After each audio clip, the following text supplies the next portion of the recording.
चुड़ैल का mango swimming pool. रात के समय तीन दोस्त राहुल, विजय और ज्योति नशे की हालत में अपने घर के पास वाले स्विमिंग पूल के बाहर पहुंच जाते हैं।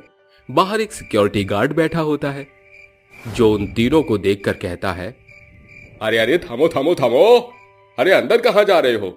रात के 10 बजे एंट्री इज नॉट अलाउड। देखो बोर्ड दिखाई नहीं दे रहा क्या? अरे काका, अरे बोर्ड तो दिखाई दे रहा है, अगर आप चाहो तो एंट्री पॉसिबल हो सकती है। ये देखो देखो देखो जरा, ये क्या दिख रहा है? दिख रहा है ना पूरे 2000 का नोट। अगर आप हमें अंदर जाने दो तो ये 2000 का नोट आपका हुआ। अरे अब मान जाओ अंकल, ये 2000 रुपए रखो और इनको पार्टी कर लेना है, पार्टी। 2000 का नोट देखकर सिक्योरिटी गार्ड उनके बहकावे में आ जाता है और उनसे 2000 रुपए लेकर उन्हें अंदर जाने देता है। अरे साहब, भला आप जैसे अमीर लोगों को मैं कौन होता हूं रोकने वाला? जाओ जाओ, पूरा स्विमिंग पूल आपका ही तो है। जैसे ही वो तीनों नशे की हालत में स्विमिंग पूल के अंदर जाते हैं, चारों तरफ चकाचौंध लाइट ऑन हो जाती है, जिससे चारों तरफ बहुत खूबसूरत नजारा दिखाई दे रहा होता है। अरे वाह, क्या बात है, कितना खूबसूरत लग रहा है। इतना खूबसूरत नजारा तो मैंने आज तक नहीं देखा। मानना पड़ेगा, रात के समय तो ये स्विमिंग पूल और भी खूबसूरत लगता है। अरे सारी बात छोड़ो यार, अरे मुझे बहुत गर्मी लग रही है, मैं तो जा रहा हूँ स्विमिंग पूल में स्विमिंग करने। अरे रुक रुक रुक रुक रुक, तू अकेला क्यों जा रहा है? हम भी तेरे साथ चलेंगे स्विमिंग पूल में स्विमिंग करने। विजय और राहुल दोनों स्विमिंग पूल में कूद जाते हैं, जिसके बाद वो दोनों स्विमिंग पूल में तैरने लगते हैं। वहीं दूसरी तरफ ज्योति स्विमिंग पूल के बाहर बैठकर उन्हें देख रही होती है और साथ ही साथ शराब भी पीती रहती है। मुझे पीने का शौक नहीं, पीती हूँ गम भुलाने को। अरे गम की माता, अगर अकेले बैठकर पिएगी तो गम ही मिलेगा ना। चल स्विमिंग पूल में कूद जा और हमें भी थोड़ी सी शराब पिला दे। ज्योति नशे की हालत में होती है और राहुल के कहते ही वो स्विमिंग पूल में कूद जाती है, जिसके बाद वो तीनों स्विमिंग पूल के अंदर स्विमिंग करते हुए शराब पीने लगते हैं। कुछ ही देर में राहुल और विजय ज्योति के साथ बदतमीजी शुरू कर देते हैं। ज्योति नशे की हालत में होती है, जिसकी वजह से उसे कुछ भी पता नहीं चलता। अरे अरे, मुझसे दूर हो जाओ, मेरे पास मत आओ, देखो दूर रहो। वो दोनों उसके साथ गलत करने वाले होते हैं कि तभी अचानक से कोई राहुल का पैर पकड़कर उसे स्विमिंग पूल के अंदर खींच लेता है। जैसे ही राहुल पानी के अंदर देखता है, उसे पानी के अंदर एक बहुत भयानक चुड़ैल दिखाई पड़ती है, जिसके बाद राहुल उसको एक जोरदार लात मारता है और पानी के ऊपर आता है। तभी राहुल विजय से कहता है, चुड़ैल चुड़ैल, अरे भाई, पानी के अंदर एक बहुत भयानक चुड़ैल है। इसका मतलब तुझे शराब चढ़ गई है। अबे इतनी क्यों पीता है जब तुझसे जेल ही नहीं जाती? अरे भला पानी के अंदर कोई चुड़ैल कैसे हो सकती है? अरे बात मान यार, मैंने खुद अपनी आंखों से स्विमिंग पूल के अंदर एक बहुत भयानक चुड़ैल को देखा है। अरे रुक जा, अगर ऐसी बात है तो मैं खुद स्विमिंग पूल के अंदर झांक कर देखता हूँ। जैसे ही विजय स्विमिंग पूल के अंदर झांक कर देखता है, उसे कोई भी दिखाई नहीं देता। तभी वो पानी के बाहर आता है और राहुल से कहता है, अरे यार, अरे तुझे शराब चढ़ गई है। अरे पानी के अंदर कोई भी नहीं है। अच्छा, शायद ऐसा हो सकता है। विजय दोबारा से ज्योति के साथ गलत करने की कोशिश करता है, साथ ही साथ राहुल भी उसका साथ देता है। तभी स्विमिंग पूल के पानी में बुलबुले उठने लगते हैं। देखते ही देखते स्विमिंग पूल का पानी मैंगो में बदल जाता है। अरे अरे, ये सब क्या हो रहा है? अभी तो ये पानी बिल्कुल साफ था, अचानक से मैंगो में कैसे बदल गया? मुझे तो यहाँ कुछ गड़बड़ लग रही है, कुछ समझ नहीं आ रहा। मैं तो इस पानी से बाहर निकल रहा हूँ। जैसे ही राहुल इतना कहता है कि उसे पानी के अंदर कोई पकड़ कर खींच लेता है। कौन है? यहाँ सामने आओ। छुप कर क्यों वार कर रहे हो? मैं कहता हूँ सामने आओ। विजय के इतना कहते ही उसके सामने एक बहुत भयानक चुड़ैल प्रकट होती है जो विजय से कहती है, तुमने बुलाया और हम चले आए। चुड़ैल? चुड़ैल? विजय बहुत ज्यादा घबरा जाता है, जिसके बाद वो स्विमिंग पूल में से निकलने की कोशिश करता है, लेकिन चुड़ैल उसे पकड़कर अपने मैंग को पानी में डुबो डुबो कर मारने लगती है। एक को तो मार दिया है। देखते ही देखते चुड़ैल विजय और राहुल दोनों को मार देती है।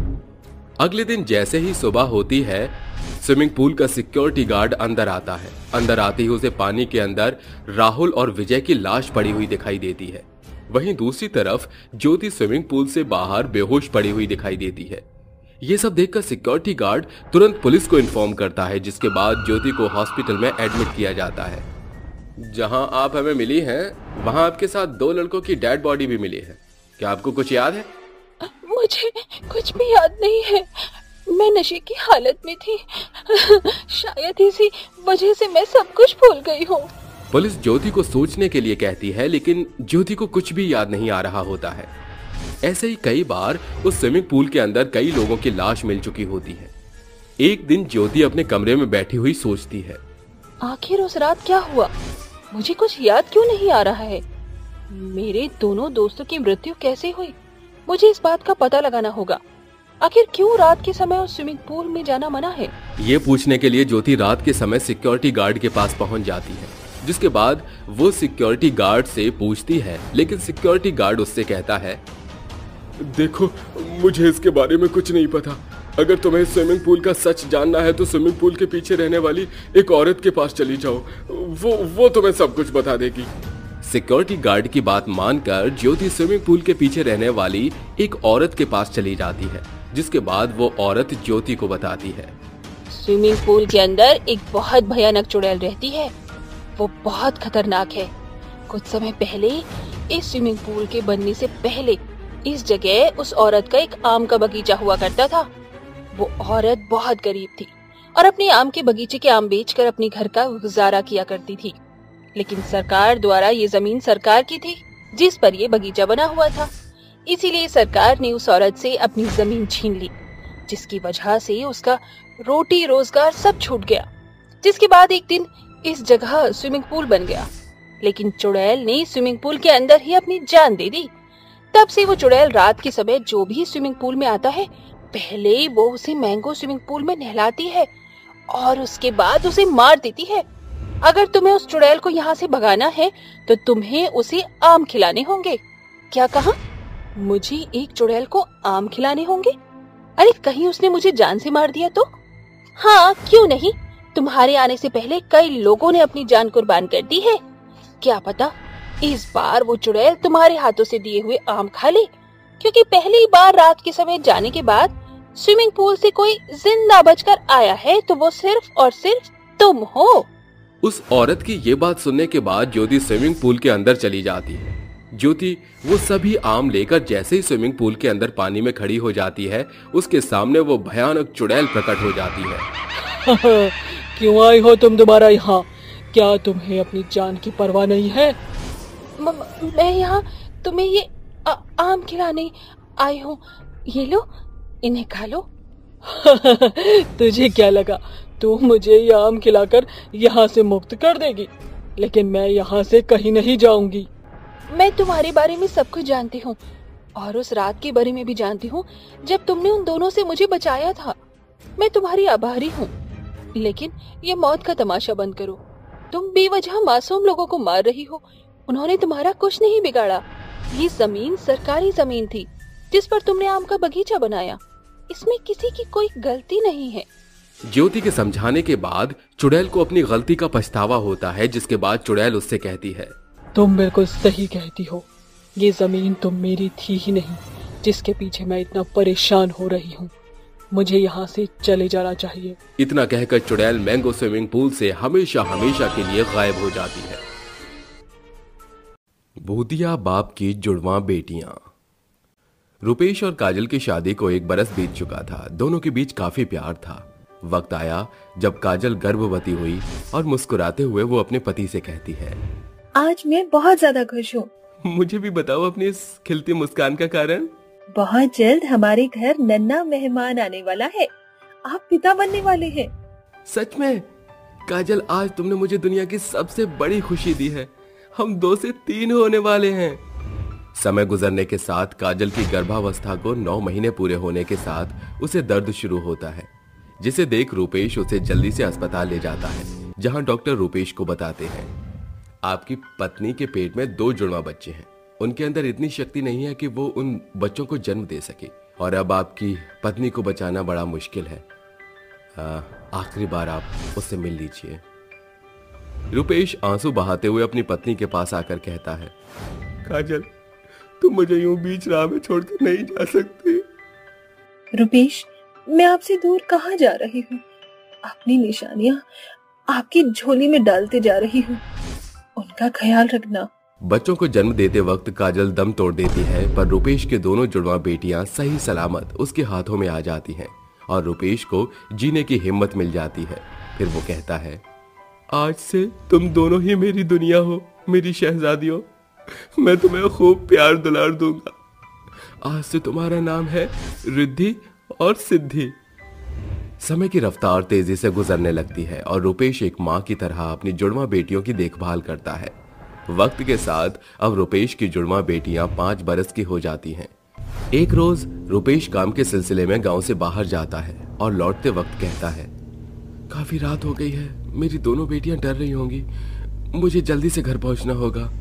पिता होने के नाते वो बेटियों के मुंह में हड़बड़ाहट में गाड़ी की रफ्तार एकदम तेज करके आगे बढ़ने लगता है कि अचानक उसकी गाड़ी एक बड़े ट्रक से टकराकर संतुलन से बाहर हो जाती है और एक खाई में नीचे गिर जाती है, जिसके बाद गाड़ी और रूपेश दोनों के चिथड़े उड़ जाते हैं। रूपेश की आत्मा एक भूत बनकर खाई से बाहर निकलकर कहती है, नहीं नहीं, मैं मर नहीं सकता। अब मेरी बेटियों की परवरिश कौन करेगा? मुझे प्रकृति के दायरे तोड़कर जाना ही होगा, क्योंकि अभी मैं मजबूर हूँ। मेरी नन्ही बेटियों का मेरे सिवा कोई सहारा नहीं। अभी मैं मुक्त नहीं हो सकता। ईश्वर। भूत बना रूपेश के शरीर से खून की धाराएं सड़क को सराबोर कर रही थीं, पर उसे अपने जख्म से ज्यादा अपनी बेटियों की चिंता सता रही थी। भूत अपनी शक्तियों से खून के बहाव को रोककर चक्रवाती बवंडर में ढलकर उड़कर गांव पहुंचता है, जहां भूत झुंड में बैठे लोगों को नजर नहीं आता और उनके बीच से गुजरकर अपने घर पहुंचता है। तभी उसकी दोनों बेटियां उसके गले लगकर कहती हैं, पिताजी, आप कहाँ रह गए थे? मेरी बच्चियों, तुम्हारा पिता एक बहुत ही बड़े तूफान में फंस गया था, पर मैं आ गया हूं ना, तुम्हें डरने की कोई जरूरत नहीं। फिर भूत अपनी जुड़वा बेटियों को खिला पिलाकर सुलाते हुए कहता है, क्या मेरी जुड़वा बेटियों को मेरा भूतिया रूप देखकर मुझसे जरा भी डर नहीं लगा? या फिर अभी इन्हें संसार से परे दूसरी दुनिया की पहचान नहीं है? मैंने काजल से जब तक मेरी भोली बेटियां समझदार नहीं हो जाती, मुझे यहाँ रहने के लिए कहा है। भूत उनका ख्याल रखता है, उन्हें घुमाने फिराने ले जाता है और उनकी सारी ख्वाहिशों को पूरा किया करता। पर अब धीरे धीरे भूत के किस्से गांव में महामारी की तरह फैल जाते हैं और गांव वाले बात करते हुए कहते हैं, अरे सुरेखा, सुना है कि उन दोनों जुड़वा बेटियों का पिता मरकर भी उनकी देखभाल करता है। अरे ये एकदम सच बात है विमला बहन। कल मेरे पति बाहर गए थे तो उन्होंने देखा कि भूत अपनी बेटियों के लिए बर्फ का गोला बनवा रहा था और बर्फ वाला डर के मारे अपना ठेला छोड़कर भाग गया। अरे इतना ही नहीं, परसों मैंने भी गांव के पार्क में देखा कि दोनों जुड़वा बहनें झूले पर बैठी हुई थी और कोई इन्हें झूला झुला रहा था, पर मुझे कोई नजर नहीं आया। अरे वो इनका भूतिया बाप ही होगा। अब तो मुझे डर लगता है कि कहीं वो भूत हमारे बच्चे को नुकसान न पहुंचा दे। लगातार समय गुजरता है और भूत की जुड़वा बेटियां 10 बरस की होने को आ जाती हैं। दोनों बेटियां कहती हैं, पिताजी, हम आपसे कुछ मांगना चाहते हैं। क्या चाहिए मेरी दोनों परियों को अपने पिता से? कल हमारा जन्मदिन है। हम चाहते हैं कि सारे गांव वाले हमारे घर आएं। ये मुमकिन नहीं। अगर गांव वाले यहाँ आए तो मेरी दोनों बेटियों के सामने मेरे भूत होने का रहस्य न खुल जाए, क्योंकि गांव वाले मेरी असलियत से वाकिफ हैं। पिताजी, आप क्या सोचने लगे? कुछ नहीं मेरी शहजादियों, मैं ये कह रहा था कि गांव वालों को यहाँ बुलाने की क्या जरूरत है, हम अपनी खुशियाँ आपस में ही बांट लेंगे। पिताजी, हमारा बहुत मन था कि सब लोग हमारे जन्मदिन पर आकर केक खाएं और डांस करें और हमारे लिए तोहफे लेकर आएं। ठीक है मेरी बेटियों, तुम्हारा पिता तुम्हारी इस जन्मदिन की ख्वाहिश को जरूर पूरा करेगा। भूत रात के अंधेरे में उन्हें सुलाकर गांव के बीचों बीच खड़ा होकर बवंडर मचाते हुए कहता है, सुन लो भीमपुर गांव के लोगों, कल मेरी दोनों जुड़वा बेटियों का 10वां जन्मदिन है। तुम सारे के सारे कल उनके जन्म के अवसर पर आमंत्रित हो। अगर किसी ने भी ना आने की गुस्ताखी की तो मैं उसके बच्चों को मौत की नींद सुला दूंगा। इसे खोखली धमकी मत समझना, वरना वर्षों अपने बच्चों की लाशें बटोरने से फुर्सत नहीं मिलेगी तुम्हें। फिर भूत वहां से गायब होकर अपने घर आ जाता है और अपनी आंखों की शक्ति और शैतानी हाथों के बल से पूरा घर गुब्बारों की लड़ियों से सजा देता है। अगली शाम सारा गांव भूत के कहर से डरकर जन्मोत्सव पर शामिल होता है और विमला कहती है, सुरेखा बहन, मुझे तो डर लग रहा है कि कहीं इस भूत ने इस रंग बिरंगे केक को भी अपने शैतानी खून और मांस से न बनाया हो। छी छी छी छी, शुभ शुभ बोलो विमला, क्यों मुझ ब्राह्मण का धर्म भ्रष्ट करने पर तुली हो। कुछ साल और बीतने के बाद अब भूत की जुड़वा बेटियां 15 बरस की होने के साथ गांव का रवैया समझने बूझने लगती हैं और पिता से कहती हैं, पिताजी, आखिर क्या कारण है कि गांव वाले हमसे डरे सहमे हुए रहते हैं? ना कोई हमसे बात करना चाहता है, सभी हमसे ऐसे दूर भागते हैं जैसे हम कोई खतरनाक भूत हो। ना हमारा किसी विश्वविद्यालय में एडमिशन हो रहा है। आखिर क्यों? आज हमें इन सभी सवालों का जवाब चाहिए। वक्त आ गया है मेरा खौफनाक सच तुम्हारे सामने लाने का। ऐसा कहकर भूत अपने सर्वशक्तिशाली खौफनाक रूप में आ जाता है और उसके चेहरे से खून टपकने लगता है। उसकी लाल आंखें, लंबे हाथ और बिगड़ी सूरत देखकर दोनों डरकर कदम पीछे करके कहती है, ये तो भूत है। सही पहचाना, तुम्हारा पिता एक भूत है, इसलिए गांव वाले मेरे ही खौफ के कारण न तुमसे बात करते हैं और न तुम्हें अपने पास आने देते हैं। पिताजी, अब हम बड़े हो चुके हैं, इसीलिए हम अपना ख्याल रख सकते हैं। आप हमें बताइए कि आपको इस भूत श्रेणी से कैसे मुक्ति मिलेगी? मैं इतने साल से सिर्फ तुम दोनों के सयाने होने की खातिर ये दोहरी जिंदगी जी रहा था, क्योंकि मैं पिता के मोहजाल में जकड़ा हुआ था। पर अब मेरा कर्तव्य खत्म हुआ, इसलिए मैं इस इंसानी दुनिया से खुद को मुक्त करता हूँ। बेटियों से बिछड़ने के गम में भूत खून के आंसू रोते हुए आसमान में गायब हो जाता है और उस दिन के बाद से वो भूत फिर कभी किसी को नजर नहीं आता और दोनों जुड़वा बहनें अपनी जिंदगी जीने लगती हैं। साथ ही गांव वालों के दिल से उस भूत का खौफ पूरी तरह से निकल जाता है। Room number 13। रात के 9 बज रहे थे। चारों दोस्त पीठ पर बैग टांगे सुनसान सड़क पर चल रहे थे, क्योंकि मनाली की बर्फ से आगे का रास्ता जाम हो गया था, जिस वजह से वो आगे कुछ दिनों के लिए कहीं जा नहीं सकते थे। इसलिए वापस उसी ग्रैंड होटल में चले जाते हैं और रिसेप्शनिस्ट से कहते हैं, एक्सक्यूज मी, अभी हमने रूम नंबर 201, 203 चेकआउट किया था, क्या वही रूम्स हमें फिर से मिल सकते हैं?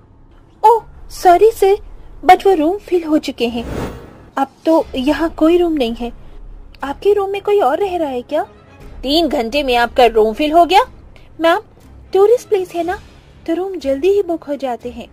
साहिल उसके दोस्त रिसेप्शनिस्ट से बात कर ही रहे थे कि वहां मैनेजर आ जाता है और कहता है, any issue sir, please tell me, I will solve this. जी, हमने 3 घंटे पहले आकर रूम छोड़े थे, लेकिन अब यहाँ पर कोई रूम अवेलेबल ही नहीं है। हमें यहाँ पर कुछ वक्त के लिए और स्टे करना है। ओह सॉरी सर, और रूम तो बुक हो चुके हैं, एक ही रूम है। अगर आप चाहो तो चारों उस एक ही रूम में एडजस्ट कर लीजिए रात के लिए, आपको ज्यादा तकलीफ भी नहीं होगी। यार एक ही रूम में रहना पड़ेगा, बता क्या करें? ओके, कोई बात नहीं, रात क्या 1-2 दिन के लिए एडजस्ट कर लेते हैं, रह लेंगे जैसे तैसे। चारों दोस्त एक ही रूम में रहने के लिए मान जाते हैं और मैनेजर उनसे ज्यादा पैसे लेकर उन्हें रूम नंबर 13 दे देता है और कहता है, आपकी की है रूम नंबर 13 की, और स्टाफ बॉय सबका सामान रूम तक पहुंचा दीजिए। आपने बोला रूम नंबर 13, मैंने सुना है होटल के रूम नंबर 13 अक्सर नहीं होते हैं, फिर आपके होटल में कैसे है? मैडम, हम इस तरह की बातें नहीं मानते हैं कि रूम नंबर 13 अशुभ है, ब्ला ब्ला ब्ला। मैनेजर की बात सुन चारों रूम नंबर 13 में आ जाते हैं। 2 सोफे और 2 बेड पर बैठकर कहते हैं, तुमने सुना है ना कि रूम नंबर 13 कितना हॉन्टेड रूम होता है, यहाँ नेगेटिव वाइब्स होती हैं, कहीं हमें कुछ हो गया तो। हाँ मिहिर, मुझे तो इसी बात का डर लग रहा है। अरे तुम इतना परेशान मत हो, चिल करो यार, कुछ नहीं होता। ये सब सिर्फ सोचने वाली बात है कि रूम नंबर 13 अशुभ होता है या दुनिया के किसी भी होटल में नहीं होता। अगर ऐसा कुछ हुआ तो थोड़ा एडवेंचर समझकर मजे कर लेना। हाँ साहिल ठीक कह रहा है, मैं भी एडवेंचर हूँ इस रूम में, इसीलिए कोई इस रूम में आने ही नहीं देता। तुम दोनों पागल हो गए हो, मुझे तो कुछ समझ ही नहीं आ रहा है। चारों दोस्त आपस में बात कर ही रहे थे कि अचानक से रूम की लाइट जलने बुझने लगती है। ये देखकर मिहिर और अंशिका डर जाते हैं, लेकिन फिर अचानक से लाइट जल जाती है और दोनों कहते हैं, यार बोला था ना यहाँ मत जाओ, लेकिन किसी ने मेरी नहीं सुनी। देख लिया ना, इस रूम में आते ही कैसी डरावनी चीजें हो रही है। रिलैक्स यार, क्या पता बल्ब खराब हो रहा हो या लाइट जा रही हो। Chill guys. अच्छा अंशिका, तू बैग उस तरफ रख दे, मैं जरा फ्रेश होकर आती हूँ। ये बोलकर ईशा बाथरूम में जाती है। तभी वो अपने सामने खून से भरे टब को देखती है, जिसे देखकर उसकी चीख निकल जाती है और अपनी आंखें बंद कर लेती है। उसकी चीख की आवाज सुनकर दोनों उसके पास आते हैं और कहते हैं, क्या हुआ, तुम इतना घबरा क्यों रही हो, बोलो। हाँ ईशा, बताना क्या हुआ, तुम इतना डर क्यों रही है। खून देखा मैंने उस टब में। अरे ईशा डर मत, अपनी आंखें खोल, देख कुछ भी नहीं है, पानी भरा हुआ है टब में, खून नहीं। लगता है तू थकान की वजह से इनकी बातों में आ रही है, रेस्ट कर, आजा। कुछ देर बाद चारों सो रहे होते हैं तो उनके कानों में अजीब अजीब सी आवाज आती है। तभी मिहिर की आंखें खुलती हैं और वो देखता है कि उसके सामने की दीवार पर जो हिरन टंगा है उसकी आंखें लाल लाइट की तरह चमक रही हैं। भूत भूत भूत, बचाओ, कोई बचाओ। उसकी आवाज सुनकर तीनों जाग जाते हैं। तभी चुड़ैल एकदम से मिहिर का पैर पकड़कर बाथरूम में ले जाती है और दरवाजा बंद कर जाती है। तीनों दोस्त बाथरूम के दरवाजे पर खटखट करते हुए खोलने की कोशिश करते हैं, लेकिन दरवाजा नहीं खुलता। इतने में उस दरवाजे से मिहिर की बहुत चीखने चिल्लाने की आवाज आती है। बचाओ, कोई तो बचाओ, साहिल, अंशिका, ईशा, मुझे बचा लो यार, ये मार डालेगी मुझे। यार मैंने बोला था ना, इस 13 रूम नंबर में नहीं आना चाहिए। देखा क्या हुआ, कहीं मिहिर को कुछ ना हो जाए। हमें क्या पता था कि ऐसा हो जाएगा। इतने में दरवाजा खुल जाता है, जहां तीनों अंदर जाकर देखते हैं कि मिहिर की बहुत बुरी तरीके से मौत हो चुकी है। जमीन पर सिर्फ खून ही खून बिखरा पड़ा था। इस हादसे के बाद तीनों दोस्त डर जाते हैं और वो रूम से बाहर जाने के लिए दरवाजा खोलते हैं, लेकिन दरवाजा नहीं खुलता। इतने में उस रूम में जितने भी सामान, बेड, सोफा सब हवा में उछलने लगता है।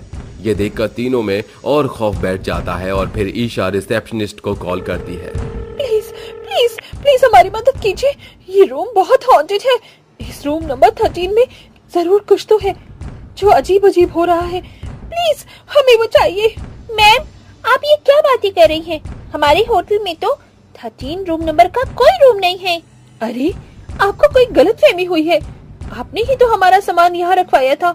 इतने में फोन कट जाता है और चुड़ैल उसके पास आकर कहती है, तुम तीनों इस रूम में आ तो गए हो, लेकिन यहाँ से वापस जिंदा नहीं जा पाओगे। तुम सबको एक एक करके मैं मार डालूंगी। फोन करना था ना तुझे, अब तू तो गई। नहीं नहीं प्लीज हमें छोड़ दो। ना ना ना, ऐसे कैसे छोड़ दूं, मेरे शिकार हो तुम। कब से इंतजार कर रही थी मैं कि इस रूम में कोई आए, लेकिन बरसों बाद तुम आ ही गए। अब तो मार कर ही रहूंगी।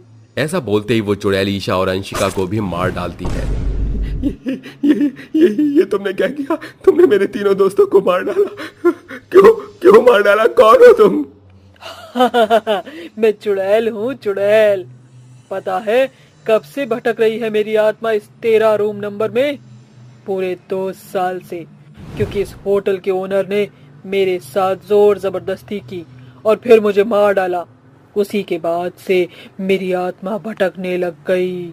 जरूर पैसों के लालच में ही उस मैनेजर ने तुम चारों को यहाँ भेजो होगा। अब तू भी मरेगा। प्लीज मैं मरना नहीं चाहता, जाने दो मुझे। मरना तो मैं भी नहीं चाहती थी, लेकिन मार दिया ना। साहिल इतना कहते कहते उस दरवाजे को खोलकर वहां से बाहर निकल जाता है। भागते भागते मैनेजर की लाश से टकराकर गिर जाता है। तभी उसके सामने डरावनी रिसेप्शनिस्ट आती है, जिसे देखकर उसके होश उड़ जाते हैं। वो उसका कॉलर पकड़ लेती है, लेकिन किसी तरह साहिल होटल से भागते भागते एक आदमी से टकराता है और कहता है, भूत है उस होटल में। साहब, उस होटल में सारे मरे हुए लोग हैं। आप वहां क्यों गए? सालों से वो होटल बंद है, क्योंकि वहां रूम नंबर 13 में चुड़ैल का साया है। ये बात सुनकर साहिल के पैरों तले जमीन खिसक जाती है और वो ठान लेता है कि अब से वो किसी भी होटल में नहीं जाएगा। भूतिया डिनर। रात के समय रोहित, विराट, निशा नाइट आउट के लिए सुनसान सड़कों पर निकले थे। भूख लगने पर आगे जाकर एक पुराने से ढाबे पर रुकते हैं, जहां दो लोग हाथ ताप रहे थे। ये देखकर तीनों ढाबे पर पहुंच जाते हैं और कहते हैं, सुनिए, क्या हमें यहाँ कुछ खाने को मिल सकता है? हमें बहुत भूख लग रही है। हाँ हाँ, बिल्कुल आप आइए, आपको बहुत स्वादिष्ट खाना मिलेगा यहाँ पर। वैसे मुझसे सब्र नहीं हो रहा, क्या बता सकते हैं यहाँ क्या क्या मिलता है? हाँ, आप अंदर तो आइए, मैं आपको सारे मेन्यू बताता हूँ। तीनों उन दोनों की बात सुनकर ढाबे में चले जाते हैं और वो आदमी कमलेश कहता है, आप यहीं रुकिए, मैं तीनों के लिए बेस्ट खाना लेकर आता हूँ। अंदर वो औरत चंपा, जो कि एक चुड़ैल थी, वो एक बड़े से पतीले में एक करछी से उसे चलाकर कहती है, अजी देखिए तो, ये मुंडी और उंगलियों की सब्जी कितनी बढ़िया बनी है, क्या खुशबू आ रही है। आहा, जरा आप चखेंगे? चखाओ चखाओ। ये खाने के बाद वो डरावना भूत कहता है, वाह, स्वादिष्ट बनाया मेरी चंपा रानी चुड़ैल। अब ये खाना मैं उन्हें भी खिलाकर आता हूँ। अगर उन्होंने ये खाना नहीं खाया तो आप जानते हैं ना हमें क्या करना है। हाँ बिल्कुल, मेरी चंपा रानी, उनकी भी बोटियां बोटियां करके इसी तरह तुमसे सब्जी बनवाऊंगा। अरे भैया, कितनी देर में खाना लाओगे? यहाँ पेट में चूहे आतंक मचा रहे हैं, जरा जल्दी लाओ ना। हाँ जल्दी लाइए, बहुत तेज की भूख लगी है। वो इस तरह मियाँ बीवी इंसानी रूप में उनके सामने जाकर खाना परोसते हैं, जो कि एक प्लेट में खून, हड्डियां, कटा सिर और कटी उंगलियां होती हैं। उन्हें देखकर कमलेश कहता है, माफ कीजिए, आपको ज्यादा देर इंतजार करवाना पड़ा। आपका खाना यहाँ है, खाइए पेट भरकर। खून? ये क्या मजाक है? हमने खाना मांगा है और आप हमें ये कटा सिर, हड्डी, खून, पता नहीं क्या क्या लेकर आ रहे हैं। आपका दिमाग तो ठीक है? ये क्या बदतमीजी है, हम यहाँ खाना नहीं खा सकते। खाने में तो यही है और यही खाना भी पड़ेगा। अगर तुमने नहीं खाया तो भी तुम्हें जबरदस्ती ये खिलाकर ही रहेंगे, वरना मरने के लिए तैयार हो जाओ। भूत? अरे राम रे, ये तो हम किसी भूत और चुड़ैल के पास खाना खाने आ गए। ये दोनों तो भूत हैं। हाँ बिल्कुल सही पकड़े हैं, हम चुड़ैल और भूत हैं। और अब तो तुम्हें मरना ही पड़ेगा। अगर मरना नहीं चाहते हो तो चुपचाप ये खाना खत्म करो। पर ये तो इंसानी मांस है, हम इसे नहीं खा सकते। ये तुम्हारा खाना है, खाना नहीं खाओगे तो मरोगे। अब बताओ, खाओगे या मरोगे? भूत और चुड़ैल दोनों उनकी तरफ बढ़ते हैं और कटा सिर लेकर निशा के मुंह की तरफ करते हैं। वो डरकर उस कटे सिर को फेंक देती है, तभी रोते हुए कहती है, मुझे घर जाना है, मुझे मम्मी के पास जाना है। विराट, रोहित, कुछ करो, यहाँ से चलो। रवि चुड़ैल उसके बाल पकड़कर कहती है, तेरी इतनी हिम्मत, तूने इतने लजीज खाने को नीचे फेंक दिया, अब तुझे इसकी सजा मिलेगी। वो चुड़ैल ऐसा कहकर निशा को जबरदस्ती खून पिलाती है, तभी निशा फेंक देती है। यह देखकर चुड़ैल को गुस्सा आता है और वो 2-4 चांटे निशा के मारती है। ये देखकर विराट और रोहन चिल्लाने लगते हैं। तभी भूत दोनों को मारकर जबरदस्ती मांस हड्डी खिला देते हैं और मांस थूकने पर उन दोनों को जान से मार डालते हैं। अपने दोनों दोस्त को देखकर निशा बहुत रोती है। मार डाला तुम दोनों ने, मार डाला इनको। आखिर हमने तुम्हारा क्या बिगाड़ा था जो ये सिला दिया? हमें मजा आता है तुम लोगों को परेशान करके। जो भी यहाँ आएगा उसे भूतिया डिनर तो करना ही पड़ेगा। तेरा रोना धोना और बर्दाश्त नहीं होता। तू भी अब अपने दोस्तों के पास पहुंच जा। ऐसा बोलकर वो चुड़ैल निशा को जमीन पर पटक पटक कर मार डालती है। अगले दिन भूत और चुड़ैल उनके ढाबे पर एक लड़का लड़की को आता देख ढाबे का भूतिया माहौल से रोमांटिक माहौल कर देता है, जिसे देखकर शुभम कहता है, अरे बेबी, मैं तुम्हें ऐसे ही डिनर पर ले जाना चाहता था और यहाँ तो पहले से ही सब किया कराया मिल गया। कैंडल लाइट, डिनर, डेकोरेशन, कितना सुंदर सजा रखा है ना। हाँ, तुमने बिल्कुल सही कहा। एक्सक्यूज मी आंटी, आप जल्दी से हम दोनों के लिए कुछ अच्छा सा खाने के लिए ले आइए। हाँ, जो भी आपके ढाबे का बेस्ट हो वो आप ले आइए। जी अभी लाया। ये लोग जानते नहीं है यहाँ का बेस्ट डिनर सिर्फ कटी मुंडी, हड्डियां, खून और शरीर के टुकड़े का है।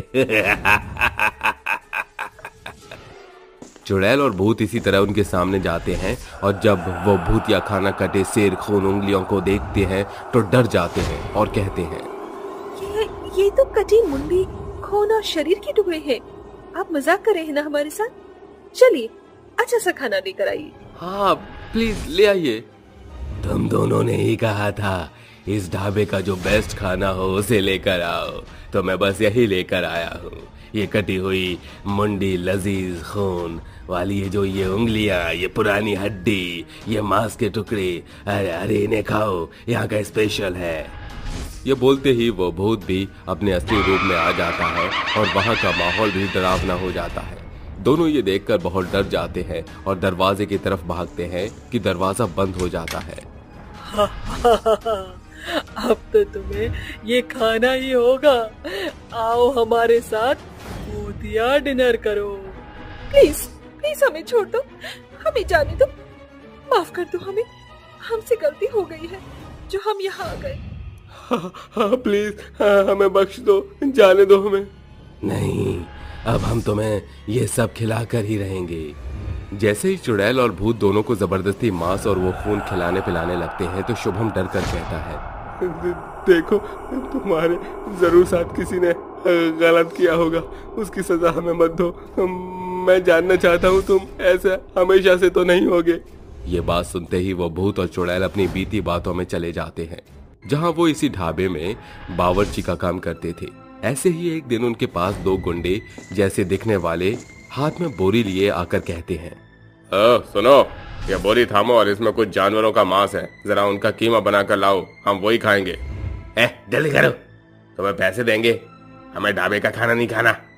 पैसों की बात सुनकर मालिक दोनों को उनके मांस का खाना बनाने को बोलता है। जैसे ही दोनों रसोई में जाकर उस बोरी को खोलते हैं तो देखते हैं उसमें इंसान के शरीर के टुकड़े हैं।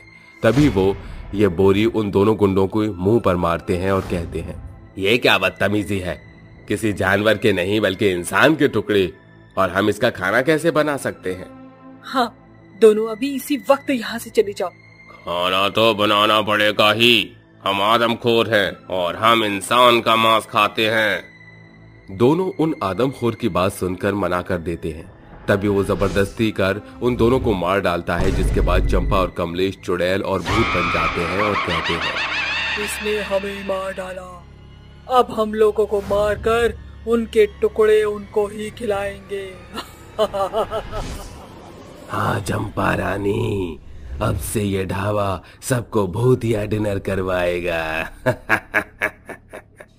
इसी के बाद दोनों ने बीती बातों से बाहर आते हैं और कहते हैं, हमें माफ कर दो, हम तुम्हें नहीं मारेंगे, तुम यहाँ से जा सकते हो। चंपा, मुझे एहसास हो गया है, हमें मासूम लोगों को मारने की जगह उस दरिंदे को ही मारना चाहिए जिसने हमें मारा था।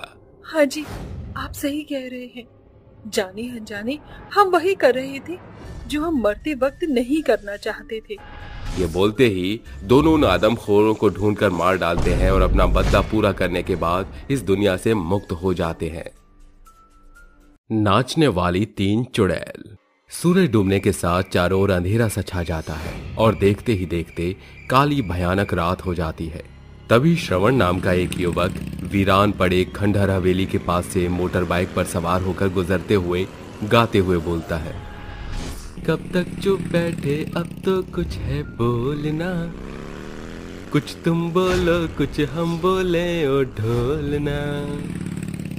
मेरी ढोलना सुन, मेरे प्यार की धुन, मेरी चाहते भी फिजा में बहेंगी, जिंदा रहेंगी होकर फना। मेरे ढोलना सुन, मेरे प्यार की धुन, मेरी चाहते भी फिजा में बहेंगी, जिंदा रहेंगी होकर फना। गाने की धुन के साथ चारों तरफ घुंघरुओं की झनकार गूंजने लगती है कि तभी श्रवण के सामने 3 चुड़ैल खूबसूरत रूप धारण किए नर्तकी की पोशाक पहने प्रकट होकर कहती हैं, ता धी ता धी ता ता धी ता धई ता ता धई। क्या हुआ, तुम्हें हमारा नृत्य पसंद नहीं आया क्या? कौन हो तुम तीनों? हम तीनों नर्तकी हैं। हमें तो लगा कि तुम हमें नर्तकी के इस पोशाक और पैरों में घुंघरू देखकर एक ही क्षण में पहचान लोगे। पर तुम तीनों आधी रात के समय इस सुनसान से रास्ते पर ही क्यों नाच रही हो? क्योंकि हमें नृत्य करने के लिए सिर्फ रात की ही घड़ी मिलती है। नहीं समझे? अभी समझाते हैं। ये कहकर वो तीनों खूबसूरत नर्तकी भयानक चुड़ैल में बदल जाती हैं। उनका रूप बिगड़कर एकदम खूंखार हो जाता है और मुंह से खून निकलना शुरू हो जाता है। ये देखकर श्रवण डरते हुए कहता है, तुम तीनों चुड़ैल हो? हाँ, हम चुड़ैल हैं। अब हम तुझे अपना नृत्य दिखाएंगे। भाग श्रवण, ये नाचने वाली चुड़ैल तेरा काम तमाम कर देंगी। ये कहकर श्रवण भागने लगता है और नाचने वाली तीनों चुड़ैल कहती हैं, मूर्ख इंसान, शायद इसे हम नाचने वाली चुड़ैलों की शक्ति का पता नहीं है। चिंता मत करो, ज्यादा दूर नहीं भाग पाएगा, क्योंकि हमारे घुंघरू की झनकार और सुरों की तान उसे मंत्र मुग्ध कर लेगी। सा नी धा रे गा मा, मेरे ढोलना सुन, मेरे प्यार की धुन, जिंदा रहेंगी तुझ में सदा। चुड़ैल के मुंह से आ रही मधुर तान और घुंघरू की झनकार से मंत्रमुग्ध होकर श्रवण मूर्त बनकर उसी जगह पर खड़ा रह जाता है और तीनों चुड़ैल तेजी से भरतनाट्यम करते हुए उसके करीब आकर उसे मार डालती हैं और कहती हैं, तुमने हमारे नृत्य को अधूरा छोड़कर भागने की गुस्ताखी की, इसलिए तुम्हें मरना पड़ा। अगर हम चुड़ैल के नाच को अधूरा देखकर नहीं भागते तो अच्छा होता। अरे बस भी करो, अब एक मुर्दे के पीछे शोक मनाकर पूरी रात काली करोगी क्या? चलो नाचते हैं। तीनों चुड़ैल रात भर पैरों में बंधी घुंघरू की तान पर नाचती हैं और सवेरा होने के साथ गायब हो जाती हैं। ऐसे ही अगली रात फिर वो उसी खंडहर जैसे महल के बाहर खड़ी होकर नाचती हैं। तभी एक युवक नशे में धुत होकर गाते हुए चला जा रहा था, नाच नाच मेरी रानी रानी रानी रानी रानी मेरी नाच मेरी रानी। तिवारी के इतना कहते ही तीनों नाचने वाली चुड़ैल उसके सामने प्रकट हो जाती हैं और उनसे एक कहती है, हाँ, जब तक है जाने जहां मैं नाचूंगी, हम नाचेंगे। अरे ये रास्ता के बीचों बीच किस वीरू की बसंती हो गई है? क्यों रे बुढ़ाऊ, एक पैर मौत के दरवाजे पर लटक रही है और इस बुढ़ापे में भी तुझे जवानी चाह रही है। संभलती नहीं तो चढ़ाता क्यों है? जरूरत से ज्यादा ही पौआ चढ़ा लिया है। अब तुझे हम चुड़ैलों का नाच देखना होगा। मैं कौन सा भागा जा रहा हूँ? नाचो मेरी बुलबुल, तुझे पैसा मिलेगा। हम तेरी बुलबुल नहीं, चुड़ैल हैं। रहने दे नित्या, लगता है नशे में इसे हम चुड़ैलों में परी दिख रही है। चलो नाचते हैं। तू ही स्वप्न स्वप्न है मेरा, तू ही रूप रंग है मेरा साथिया। अरे मेरी बसंतियों, 70 के दशक के गीतों पर क्यों टुपक रही हो? ये कोई गब्बर गाड़ी थोड़े है। चलो ना, मैं गाता हूँ, नाचो। नागिन रज़े कमर डांस मेरी रानी, रानी रानी मेरी डांस, नाच मेरी डांस मेरी। मूर्ख चुड़ैलो, तुम इसकी तान पर क्यों तिरकने लगी? बस करो नाचना, इसको परलोक भेजने की घड़ी आ गई। अब ऊपर जाकर पौवे के समंदर में डूबकर सुर संग्राम का तान भरते रहियो। बेचारा नशेड़ी ऊपर जाकर सोचता रहेगा कि कैसे इसका ट्रांसफर धरती से दूसरे अंतरिक्ष पर हुआ। इतना कहकर तीनों चुड़ैल तेजी से नाचते हुए तिवारी के करीब आकर उसे मार डालती हैं और कहती हैं, अब जाकर इस तिवारी की बीमारी से छुटकारा मिला। उसको बेरहमी से मौत के घाट उतारकर तीनों चुड़ैल रात भर भूतहा नाचती हैं और सुबह होने के साथ गायब हो जाती हैं। ऐसे ही वो हर रात नाचते हुए लोगों को मार डालती हैं, जिस कारण अब धीरे धीरे गांव से लोगों की तादाद घटने लगती है, जिसे देखकर लोग चिंता जाहिर करते हुए कहते हैं, हमारे गांव के लोगों को इतनी बेरहमी से आखिर कौन हत्यारा मौत के घाट उतार रहा है? हो रहे मौत के पीछे एक बात सबसे अलग है, सभी गांव वाले इस हवेली के बाहर ही क्यों दम तोड़ रहे हैं? इसके पीछे का रहस्य जो भी है वो आज रात हम पता लगा कर ही रहेंगे। आज हत्यारा पकड़ा जाएगा।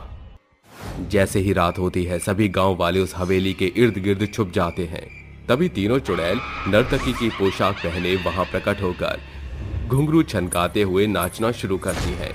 तभी गांव के सभी लोग बाहर आकर कहते हैं, तो लोगों के मारने के पीछे तुम तीनों नाचने वाली चुड़ैलों का हाथ है? हाँ, हम चुड़ैल ही इस गांव में मौत का नाच नाच रही हैं।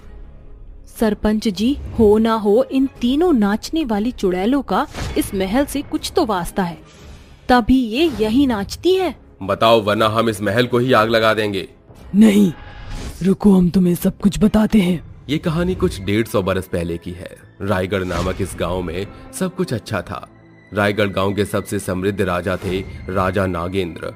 उनके आदेश से सारा साम्राज्य चलता था। उसी राजघराने में नृत्या, मंजुला और पद्मा नाम की नर्तकी राजा के मनोरंजन के लिए नाचती थीं। हमेशा की तरह आज भी वो राज दरबार में प्रस्तुत होकर नृत्य करने लगती हैं। तभी राजा उनकी प्रशंसा करते हुए कहते हैं, वाह, तुम तीनों का अद्भुत नृत्य क्या काबिले तारीफ है। हम प्रसन्न हुए, इसलिए आज से तुम तीनों हमारे इसी महल में रहोगी। शुक्रिया महाराज, हमें इस हवेली में पनाह देने के लिए। तीनों नर्तकी उसी हवेली में रहने लगती हैं और धीरे धीरे राजा उनके नृत्य के साथ उनके खूबसूरत रूप की तरफ भी मोहित होने लगता है। ये देखकर उसकी पत्नी सौगामिनी के मन में जलन की भावना भड़कने लगती है और वो कहती है, मैं इतिहास को दोहराने नहीं दूंगी। ये नीच नाचने वाली मेरे पति के दिल में तो घर बना ही चुकी है। इससे पहले कि मेरा घर संसार उजाड़ कर रख दे, मैं इन्हें खत्म कर दूंगी। सौगामिनी केसर का दूध बनाकर उसमें विषैला जहर मिलाकर उनके पास आकर कहती है, क्या मैं अंदर प्रवेश कर सकती हूँ? अरे महारानी, आप आइए ना, ये तो आपका ही घर है। पर जब से तुम नाचने वालियों ने इस महल में कदम रखा है, मुझे इजाजत तो लेनी ही पड़ती है। ये लो, दूध लाई हूँ। महाराज सभा में पधारने वाले हैं, इसे पी लो ताकि जोश भरा नृत्य करके महाराज को प्रसन्न कर सको। शुक्रिया महारानी, आपने हमारे लिए तकल्लुफ की। तीनों नर्तकी बिना सोचे उस दूध को पी जाती हैं और कुछ ही पलों में उनके मुंह से खून की उल्टियां होने के साथ तीनों की दर्दनाक मौत हो जाती है और वो चुड़ैल बनकर उस महल पर कहर की तरह टूट पड़ती हैं और सबको खाक में मिला देती हैं। हमने उस पर आंख मूंद कर भरोसा किया और उसने हमें मार दिया। पर तुम तीनों चुड़ैलों ने मरकर उससे बदला तो ले लिया, पर अब ये मौत का नाच क्यों नाच रही हो? क्योंकि जब तक हमारी लाश का अंतिम संस्कार नहीं होगा, हमें मुक्ति नहीं मिलेगी। पर तुम्हारी लाश है कहाँ आखिर? उसने हमें मारकर सच छुपाने के लिए हमारी लाश हवेली के पीछे गड़वा दिया था। तब से हमारी लाश वहीं पड़ी है। उसका अंतिम संस्कार कर दो, हमें मुक्ति मिल जाएगी। सभी गांव वाले मिलकर उन तीनों नाचने वाली चुड़ैलों की लाश को खोदकर बाहर निकालते हैं और विधि विधान से अंतिम संस्कार कर देते हैं, जिसके बाद वो तीनों नाचने वाली चुड़ैल गायब हो जाती हैं।